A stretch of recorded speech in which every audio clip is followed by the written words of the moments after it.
If somebody asked me what the structure of my brain is like, I would say it's a Russian nesting doll of Google Drive folders.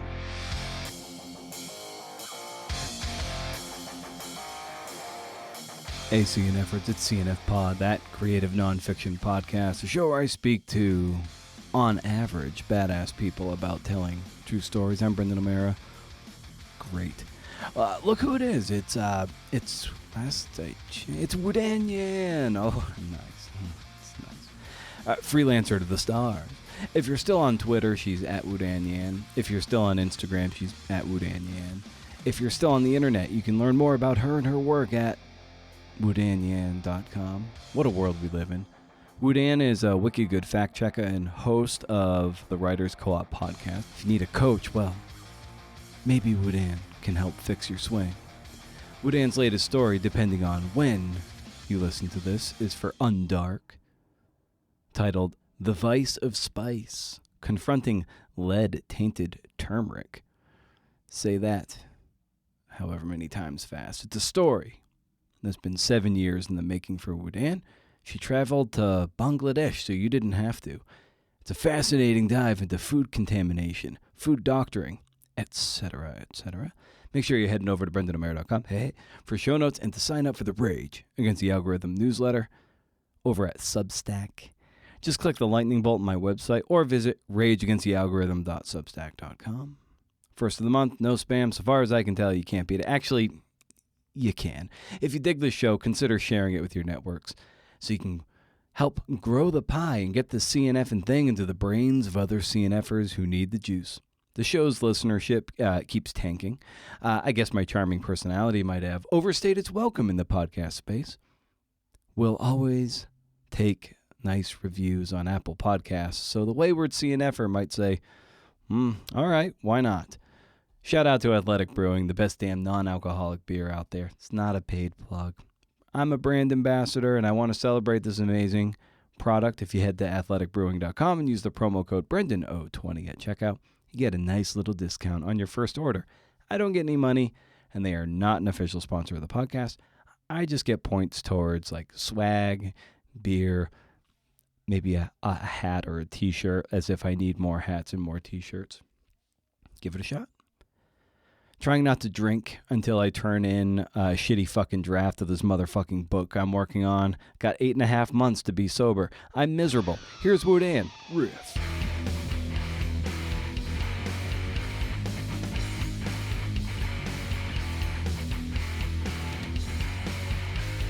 The 3 a.m. voice is something I wrestle with just about every day. Hey, that's something yeah. that's a good thing to ask you about. How do you wrestle with your 3 a.m. voice? We all have it to some extent. Well, what does yours sound like? Oh, I'm dead asleep.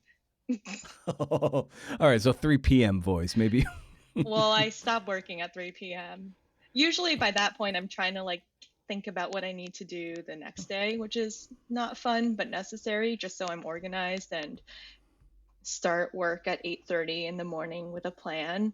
But yeah, 3 p.m. is usually like, okay, either today was a whirlwind day or tomorrow is going to be insane. But yeah, I kind of think in the backdrop, my brain is just ruminating on whatever tricky situations I encountered that day and how I want to solve them. I think these aren't necessarily writing problems, but how do I deal with this one client, or how do I give this feedback, or how do I want to frame this email in which I have to lay out some hard truths, or what do I have to assign out to my podcast's producer or anything else.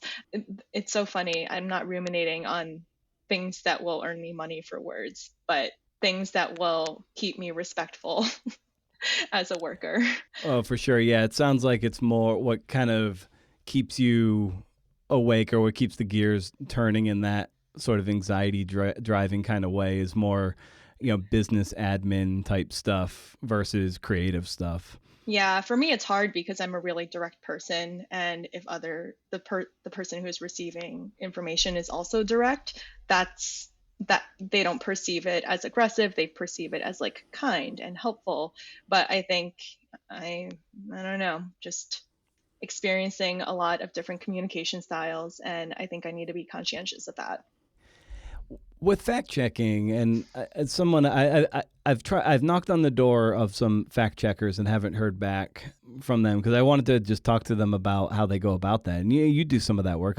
Do you do quite a bit of it, or is it Oh yeah, I or do is a it lot of it. Yeah, yeah? I'm happy to come back on and talk about fact checking and the craft of it and the business of it. And I think it's troubling that it means so many different things at so many different places. And yeah, it's not quite standardized. But how has being a fact checker helped your reporting?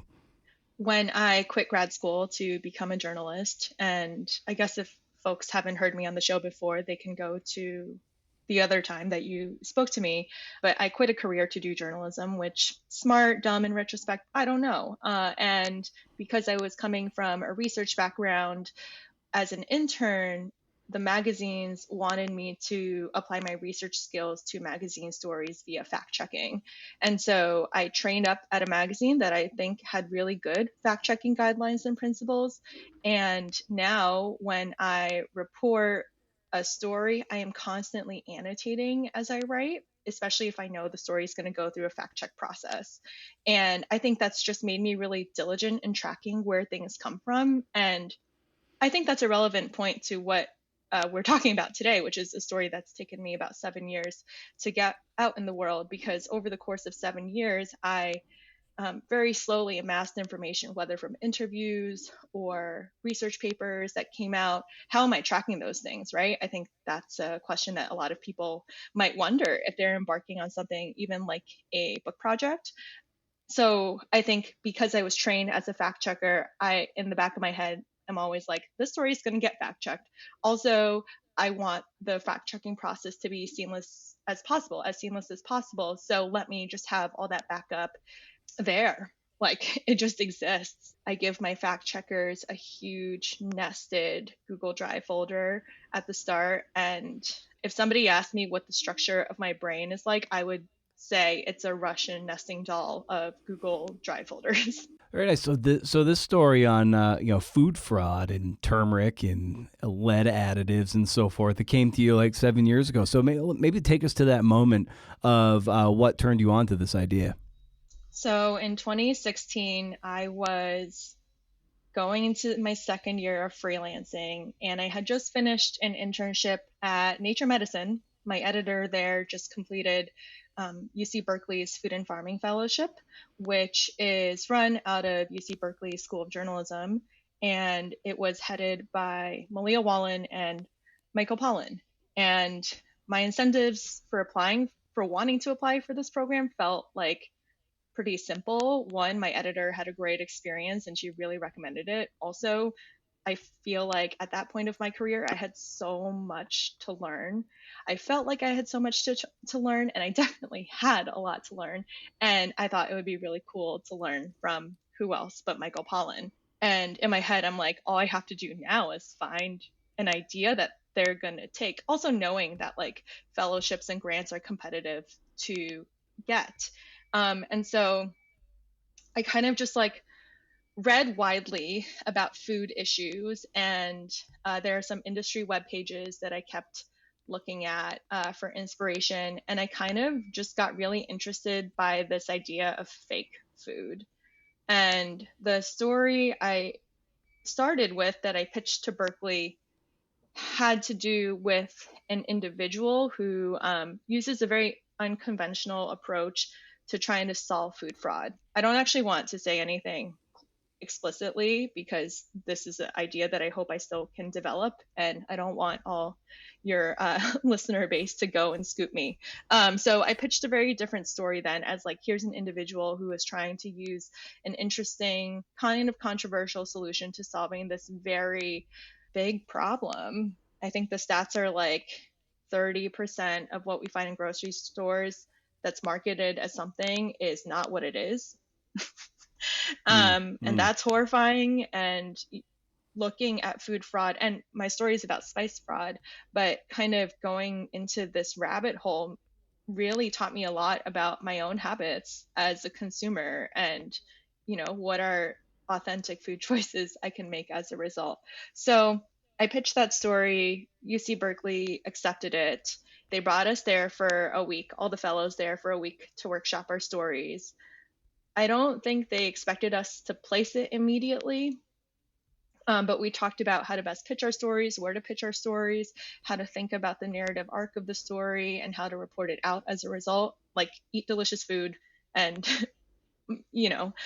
everything else that comes with that territory. So it was really instructive, but that's how it began. Yeah, and as you realized that you had some meat on the bone, like to what extent or how much, should I say, how much research and reporting went into you just formulating your pitch? Not that much, actually. Like, I think the easiest pitches to write true then and also true now for me, are ones where the character becomes very evident, because then to me that's one like introductory phone call where I try to parse out the important elements of a story. I'll spend another or two on kind of putting that person in context, and then like I have a pitch. It's not that much work for me. Yeah, it's for some people put in a lot of legwork for a pitch. Does it vary from story to story for you, or do you try to really limit the amount of front loading work you do just out of sheer time? Well, pitching a story just means that what you produce just has to sell the story. It does not mean you have to report out the whole thing. So how am I going to get enough information to write into something salacious that an editor would be excited to commission? That's the goal of the pitch. I'm not out to report the whole story, even though I would love to, but that does not make business sense for me. If my one pitch I had, it was I hadn't done enough. Like there was something of a cliffhangery vibe to my pitch, and it was just like kind of like the idea overall, but we kind of need to know the ending somewhat before we like would commission you to do this. And naturally it died. So it's like if there is an element of mystery that can't be delivered, it's like there has to be at least a hope that you can stick the landing. Yeah. Yeah. I mean, depending on what you're pitching, some editors will want to know how the story ends. And also, like, if you don't have enough information in a pitch and some publisher is interested, that editor will likely ask. And then you can just spend a very, hopefully, smaller amount of time answering that question rather than trying to answer all the questions. And when you're getting into the meat of your reporting, to what extent do you do a lot of prep before interviewing a key figure versus letting it be more sort of a free-flowing conversation that leaves you a little more open to discovery? One of the kind of strange things I do as a writer is, especially for longer stories like this, is envision if somebody else who is a much better writer than me has already written the whole thing. And which means, based on who I'm interviewing, whether it's an expert source or a supporting actor or actress, I kind of have a vision of exactly how they might show up. And I know that's limiting. And that helps me, sometimes it's a quote, sometimes they're a supporting character in a scene, for instance, and like I want to flesh out that scene. So, I know enough about the person as to know where they would fit in the story. And I think over time that's led me to become a lot more efficient in my reporting process too, because I'm not trying to like expect one person to hold the entire story. Yeah, having some guide rails to your interviewing, like you were saying earlier, it does make the reporting more efficient, especially if maybe you only get like an hour with a person. It's like you got to be real tight with that series of questioning. Definitely. And it helps me with my previous over-reporting problem. This is probably a hot take, but I think narrative nonfiction journalists love to valorize over-reporting. And when you work for yourself, time is money. And I realized I was losing a lot of money by over-reporting. So I stopped. And especially, like I said, over the years, my process in reporting long form has gotten more efficient.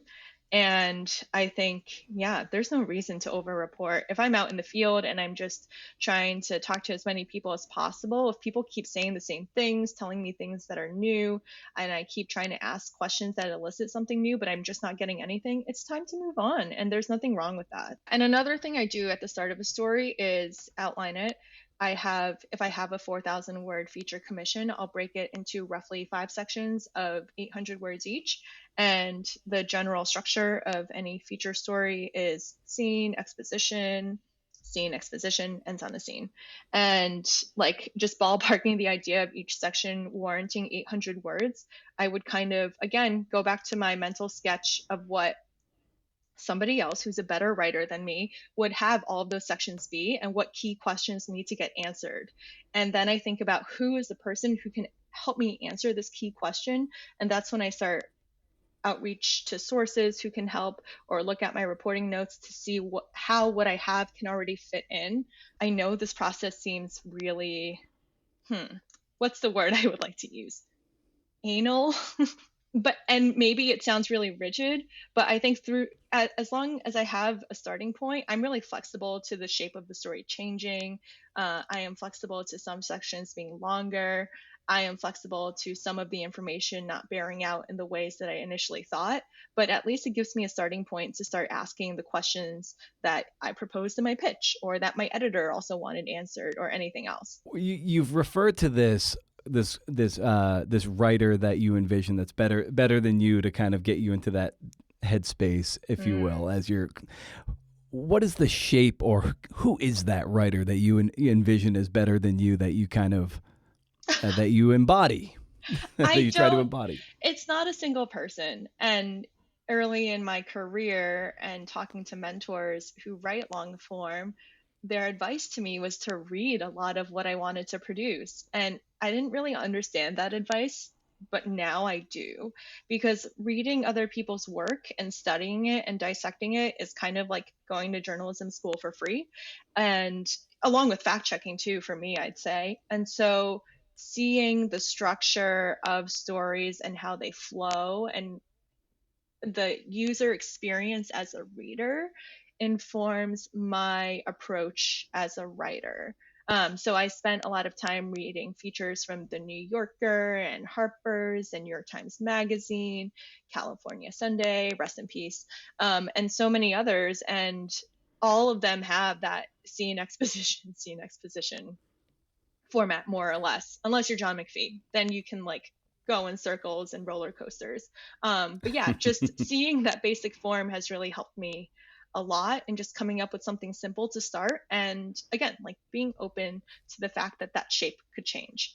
For this particular story, everyone tends to have some degree of repertorial hurdles, and I wonder for you, like what might you have run into here as a hurdle to your reporting and your research for it? I was trying to understand why people were cheating and committing crimes, although that is not how the people who were committing the crimes thought of it, because they were doing it for economic reasons to support their families and their business and so on and so forth. And they felt like in order to survive in an economic market, that is what they had to do. And that is economically motivated adulteration or food fraud in a nutshell. And so a part of me was worried that they wouldn't want to speak, but people were surprisingly open. And I think it's because time had passed since there was a major enforcement effort in Bangladesh after researchers had discovered where in the supply chain that people were adding lead chromate, which is both carcinogenic and bad because lead. And then they also worked with the government to implement a series of interventions to basically stop that adulteration in its tracks. And that work, the big part of that legwork happened in late 2019 and early 2020. And I went this year in 2023. So I think, the surveillance, the constant surveillance and possible punishment had passed. And I think people were willing to talk as a result of that too. So explain a little bit about what lead chromate is, what it does, and how it was used in this throughout your piece here. Yes. So lead chromate is an industrial painting agent. It's what makes school buses yellow. And it is made of lead and chromate. And chromate is CrO4. So a chromium ion with 4 oxygen atoms attached. And there's something about chemists call this the oxidation state. Sorry, this is so nerdy. The oxidation state Ah, of chromium. I like good chemistry. It's good. Perfect. Love it. It's +6. And so chemists call that hexavalent chromium because it's 6. And that specific type of chromium is carcinogenic. It can also cause respiratory issues, increased exposure to lead. I feel like in the US, California especially, has a lot of regulations around lead. So continual exposure to lead uh, causes neurodevelopmental issues in children, and it can cause kidney and heart problems in adults, although adults absorb way less lead than children. And so the story is about why lead chromate was specifically added to turmeric, which feels really ironic because in the last, say, even 5 to 10 years, turmeric has been in the zeitgeist as being like a health booster, right? And so, like, why would somebody add something that is detrimental to health and something that is otherwise like healthy? And the answer is in coloring. So, turmeric powder, I think consumers expect it to be that vibrant golden glow. And as many crops go, I don't know if you garden, Brendan, but sometimes there's a good crop year and other times there's a Mhm. bad crop year. And on bad crop years for turmeric, the root can rot. And when you grind that up, when you polish the root, if it's a bad year and then you grind it up, that color is going to be a lot darker and it's just not as attractive for consumers to buy. Not just consumers like you and me, but like traders, even along the lengthy turmeric supply chain. They just don't really want anything to do with it. But some people who still want to sell their turmeric in a bad year because that is their only way of making money, will add a painting agent, lead chromate, to enhance its color. So that is the role of an incredibly toxic chemical in an otherwise like unsuspecting spice. Yeah, it's just bonkers to me that the extent to which some of this some not just turmeric, but you look at other foods too that are doctored in such a way to make it more attractive, and how insidious that is because how all the chefs say we eat with our eyes first. I guess we shop with our eyes in a lot of ways too, and that can be deadly in a sense.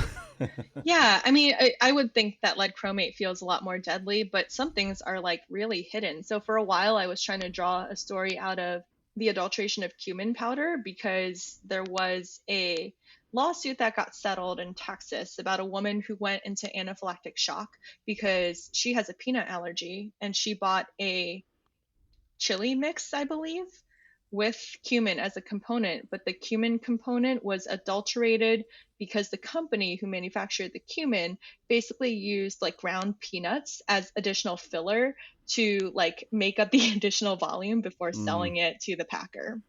Fun times. Like Yeah, yeah, like it's these things that these corner cutting, cost cutting things are for be it for, I mean, I guess you kind of see it a lot of times in like dog food and stuff like that. But when mhm. you don't really expect that degree of filler with with human food, especially with allergies being what they are, like it's literally life and death with some of these things. Yeah, I mean, a lot of instances of food fraud feel a little more harmless. Like a few years ago, there was kind of this scandal around the fact that there were wood chips in grated Parmesan.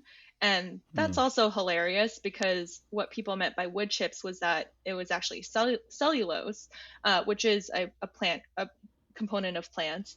And people add cellulose into like Kraft's Parmesan and other, packaged, refrigerated, grated cheeses to help it not be clumpy when it flows out. And guess what? That too is a consumer preference. So, one fascinating thing about following food fraud for the last 7 years is appreciating that a lot of why people cheat along the way is because consumers expect their food to be a certain way. If you can connect the dots farther Mhm. back, like why have consumers thought that turmeric needs to be like that super golden yellow, or various other products have to perform a certain way, and then that puts that production pressure to make it so. Yeah, so in South Asian culture, turmeric is widely used almost daily in curries, and it's also a ceremonial spice, and it's also really big in Ayurvedic medicine. And I think culturally, the more golden the spice, the more valuable, the more medicinal. Fast forward a few hundred years, I guess, to capitalism and things like Goop, which is founded by Gwyneth Paltrow.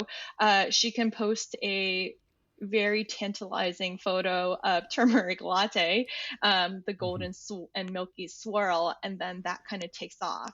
So, like, some of it is I mean, most of it is cultural, and some of it runs a lot deeper than just like what's on social media. As you sat down to write this piece, and after you've done a lot of research and reporting for features of this nature, and you've been doing it for years, at what point do you know, like, you feel like you're ready to sit down and write the thing? Writing was the easiest. Writing was the easiest part of this whole process Mm-hmm. because I had known what I wanted to say for so long, and I finally had all the information that by the time I got back from Bangladesh, the words were about to spill out of me if I didn't start Mm. typing immediately. It's a very rare feeling, I would say. I don't know how many times you've ever felt that, because most of the Yes, time, rare. yeah, extremely rare. Because to me, normally writing is a job, and I receive money in exchange for words, and I will do it because everyone clocks into work. And so sometimes it's a matter of writing that 500 word blog post or 1,500 word profile for all these clients, and that feels like work. But when the information is just ready to come out wholesale, I just think that's so cool, and I 100% took took that momentum and wrote 4,500 words in 3 days. Mm-hmm. Felt like a fever dream, but I was gonna say, like, when yeah, like those moments are few and far between, and it's like when it's happening, I was gonna I'll ask. It was just like, did you just have to? We're like, you know what? I'm going to surrender to this right now. I'm going to table a lot of other things and just ride this wave, because this does not come along very often. oh yeah, I rejiggered my entire work schedule. I was like, I have been dicking around for like the first 4 months of this year. I should really drum up more work. I should reach out to my regular clients. But then I was like, no, because if I do it now, it's going to take less time than if I try and schedule it in even a week later. And so I was really just like, I'm obsessed with efficiency. I don't know if you probably know this about me, but yeah, I people don't think about long form journalism as an efficient process. And in some ways, doing this story and it taking 7 years to get out is not. But where I can make things efficient, I will want to do so. Yeah. In what ways do you streamline things and try to make what is on its surface an inefficient process far more efficient, at least for your taste? Yes. So I think we've talked about a little bit of that already, which is keeping good track of notes, knowing what's important, what stands out from an interview. Like soon after that interview was completed, this is what I need. Everyone works really differently. Even in the field, I process all my notes and recordings from that day, that evening. There is no like post field reporting, like examination of what was done once I'm home. All of that happens in the field. I have the Ira Glass method of journaling about the day as the day is wrapping up and reflecting on the most poignant parts, because those also appear in my story, in my draft. And so, yeah, I find small points of efficiency and I will definitely latch onto them.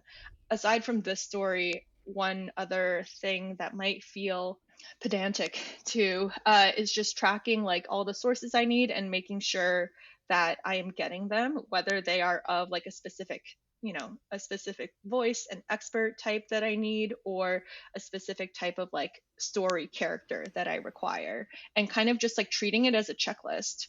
And just looking at it every single week or every 2 weeks, depending on where I am in the story production process, and making sure that I'm on track to getting the interviews that I need. What balance or ratio of the work you do is this kind of feature work versus other freelance writing projects?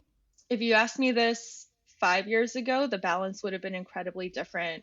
Spending time overseas in South and Southeast Asia was a big part of my business, and I really loved it. And then the pandemic changed everything. Early in 2020, I was supposed to go to Bangladesh, and of course, that did not happen because maybe by now you've all heard that there was a pandemic.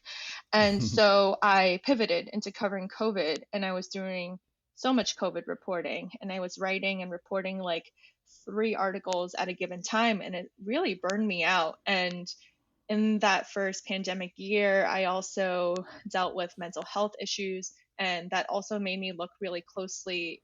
I was burnt out, like extremely burnt out. And that Yeah. burnout led me to take a closer look at my relationship and identity to my work. And I kind of realized that like I love working on narrative journalism. I can produce narrative podcasts. I can be a fact checker on somebody's work of narrative nonfiction that is in book format, but I don't always have to be the person producing the work. And so at this point, I'm probably producing like one, at most two pieces of narrative journalism a year that are in like the 4,000 plus word range. And when you're reporting and you're out there, and I'm looking at the final scene of your piece, and you have just some really good quotes from your central figures or one of your main characters, Mm-hmm. who kind of sums that up. He kind of has a reckoning with what he's had to do to just make ends meet. And when you come across a quote of, like, let's say, where he says, like, it hurt me sometimes to do that, I have to answer to Allah that I used it in food, it being the lead chromate. Mm-hmm. When that stumbles across your recorder or your notebook, at what point do you realize, like, oh, that's a really good quote to go at the end? My editor put that quote at the end, but I knew in the Mm-hmm. moment that was a good quote. So my process in the field when I'm working with a translator is I'm always taking notes because I do not want to listen to that tape again. Usually, I think that interview with that central character was over 2 hours, and when there's translation involved, the moments of actual useful English are so few and far between, which makes it like such a process and such like a big mental task for me to go back and listen to it again. So I try and spare myself that by getting quotes in the moment. And I will look at my recorder, write the timestamp, write out the quote, and then deal with it later. And I will know I will know it's a quote that I'm going to use. At the end of the day, I take all my handwritten notes in my notebook and I type them up into a Google Doc because it's easier to search for keywords when I'm not trying to make sense of my bad handwriting. Also good for the fact checker, by the way. And so, yeah, like I recognize good quotes in the moment because I am not listening back to tape to find them. What's sometimes nice when I do the Atavist interviews, I tend to get drafts that have some comments from either Jonah or Sayward in the margins. And what's nice about the draft you sent me, there's comments from the editor alongside, which is always kind of nice to get a little sort of peek behind the Yeah. curtain of what's, so it's always nice to look at that. And I wonder if just, for you, what was it like being edited on this piece? And as a follow up to that, how do you prefer to be edited? The relationship, oh God, what's my voice doing? The relationship between a writer and an editor is deeply collaborative, and it's something I have had to learn over time. I think early on in my career, I kind of was like, me, me, me. I want the story to turn out the way I want it to because it's my name on it. And Yeah. somewhere in between, I probably think like when I started doing more client work, actually, so like writing for biotech companies or nonprofits or research institutes, I started realizing that the writing is not for me necessarily. It is for an audience. And sometimes that audience is something I have no control over or no interest in, but I am creating a written product for somebody else. And I think that feels instructive in my approach in journalism, even if a project took me 7 years. And so I really loved working with my editor on the story. They were really supportive. They helped ask good questions. They tinkered around on structure with me in a way that I did not immediately see. And now I think that's like a cool structural tool to add to my arsenal. One bit of feedback they got was, when I switch between scene, exposition, scene, that sometimes like the time is not in chronological order and I keep flipping between like present and past. And as a reader, that can be really confusing. And I was like maybe I have read too many things that flip so much like that it doesn't bother me as much. But I also like the alternative that they proposed, which allowed for, I think, more seamless reading in a way, because the reader is not constantly doing the work of being like, oh, we are like 10 years past and now we are back to the present. But yeah, I think like just creating work, I'm not creating work for me, I'm creating work for somebody else. And that is a collaborative process. I would say that's also true with a story that came out earlier this year in Popular Mechanics about noise pollution from a crypto mine. And the editor pitched me the topic and basically was like, find a place. And I was like, ooh, I like this kind of assignment, because it's really hard for freelancers to read the minds of editors and what kinds of stories they're interested in. And so I did a few calls, I did a bit of digging around, and I identified a place, and then I kind of just sold my editor on the place. And that whole like story topic to ideation to like getting specific about where and why felt very fun to me. And I know for me, something that always gives me chest tightness is just the nature of cold calling and stuff like that. It triggers my anxiety, for lack of a better word. So for you, what are some of those things that you still struggle with, if you have any at all? I don't really. I just sent a pitch to an editor who I've worked with before that was like, your colleague told me to reach out to you because it sounds like it's something you'd be interested in. Here's everything I've been talking about with her. Sorry that this is a like throw spaghetti at the wall and see what sticks, but I think I'm just like learning that more editors, especially editors who I've had a relationship with, are probably a lot more amenable to that kind of pitching process. But I think one thing I teach to in my coaching practice is like to get people away from this idea that a pitch has to be perfect. Actually, one of the most triggering things to me as a like somebody who helps freelancers is pitching events that are like pitch perfect. And I'm like, no, we don't need to be perfect.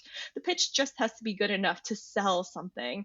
And that can be a 500 word, 3.5 paragraph memo pitch, or it can be like 2 sentences that's really captivating. But in those 2 sentences, the writer is doing a lot of work in defining what the story is and saying why it should be told like right now and why they're the person to do it. Like, so I don't think there is a perfect version of a pitch. I haven't thought about pitching in that way for a very long time. I know, thinking about The Atavist, who I have pitched unsuccessfully, there are some publishers who like a more conventional magazine pitch. And there are others who are just like, oh, wow, like I really enjoy working with this writer, or I want to work with this writer. Let's co develop an idea together. So, I think it requires experimentation, but my anxieties these days are not about pitching. Yeah. Yeah, my anxiety, it's just like, thankfully I have a North Carolina phone number. So when I call people, they tend to let me go right to voicemail. And so I can usually leave my pitch or of who I am, why I'm calling them on the voicemail, and I've got it down to like 45 seconds or so, and it usually they'll listen, they'll call me back at that point. But it's when I have to do that, my little spiel, like in the moment, can get weird. They're like, well, who the hell are you? How do you even find me? This, that, and the other. So oftentimes those things just, I just don't like cold calling, and it's, but got to do it. So I just do it. But Mm-hmm. yeah. Yeah, that's but yeah, very nice. Well, Wudan, as always, I like to bring these conversations down for a landing by asking the guest for a recommendation of some kind, something fun you're excited about, and I'd extend that to you. What might you recommend for our faithful listeners out there? Well, it's summer, so I recommend getting outside and getting away from your screen. And I hope you're listening to this while doing something fun. Fantastic. Well, Wudan, this is great to get to kind of unpack this piece a bit, and it's something that you've been working on for a long time. So it really exhibits the patience that you had in the story from beginning to end. So as always, just thanks for coming on and talking some shop. Thanks so much for having me. Well, well, well. Thanks to Wudan, she had this story coming out, and she reached out to me and wanted to talk about it. I don't think this conversation lived up to what she was hoping, but sometimes you have your fastball and sometimes you don't, and my arm is fucking dead these days. Don't forget to sign up for the Rage Against the Algorithm Substack, or do forget to get more of these sunny dispatches from the likes of me. The newsletter and podcast subscribers is really all I care about. Why? It's elective and permission-based, so F social media. If you want to really level up your support, you could always go to patreon.com/cnfbot. I finished a series of coaching calls where I spoke with members about what they were working on and sending them transcripts and recordings of our chats. Pretty good value. Sometimes you just need to talk things out with a somewhat detached and semi-experienced voice of sorts. What a deal. I mean, for like $4 a month, you can get a lot of my time. I think Wudan charges like $300 for 50 minutes. You can get me for $4. Pretty great, huh? I wrote a 657-word screed of how sour my headspace is, can you tell, with the idea of reading it right here. But I realized what a disservice that would be to you. Like, I realize part of the appeal of me as a host is that I'm pretty forthright with how shitty I feel on the reg, about being a writer and the host of an obscure podcast. But there are parting shots you write and read and, you're helping people. And then there are ones that will no doubt cause even more people to unsubscribe from your sinking ship. Ah, fuck it. Here's the unpumped septic tank that is my head right now. So I took Instagram off my phone and only use the podcast account through the desktop computer at this point. It's limited. You can't post to stories really. Well, you can, but it's really very limited. But who the fuck cares? None of this shit matters. We're all giving our time away for free.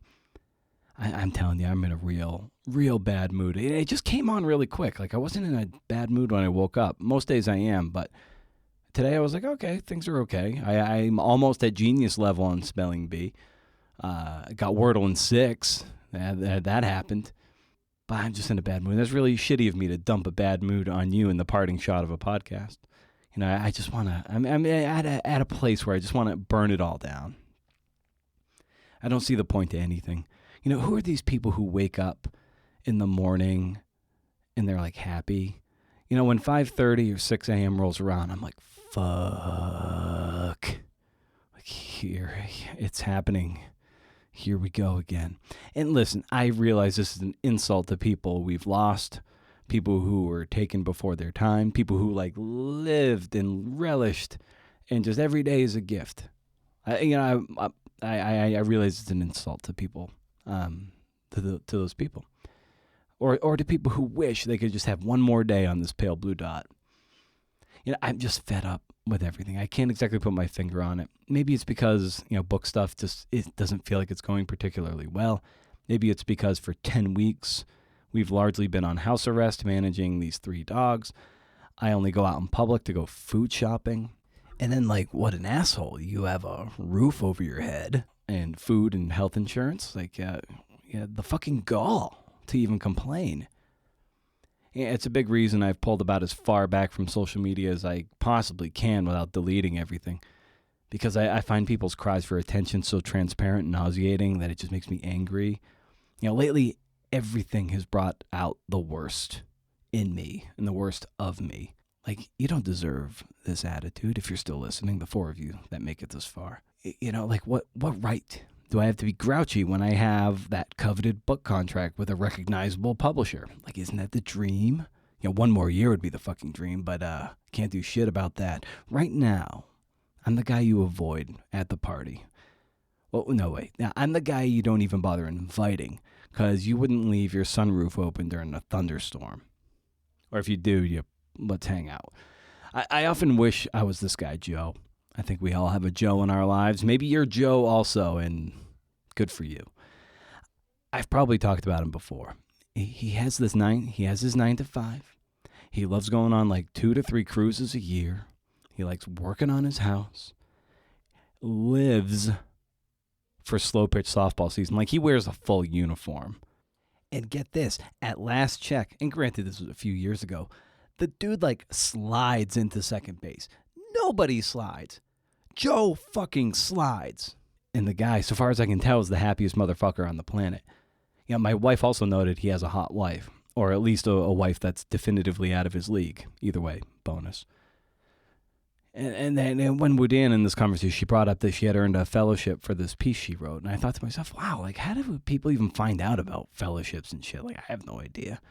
Then I thought, well, maybe me applying is worthless and pointless anyway. Like if I actually won one, I'd be taking a spot from someone who likely deserves it way more. Plus, does the world really need to hear from another cisgendered, straight, white, middle-aged dude? The answer is a hard no. So yeah, I hate myself.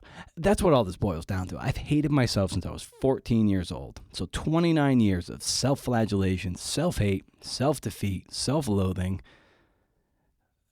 Thanks, Mom.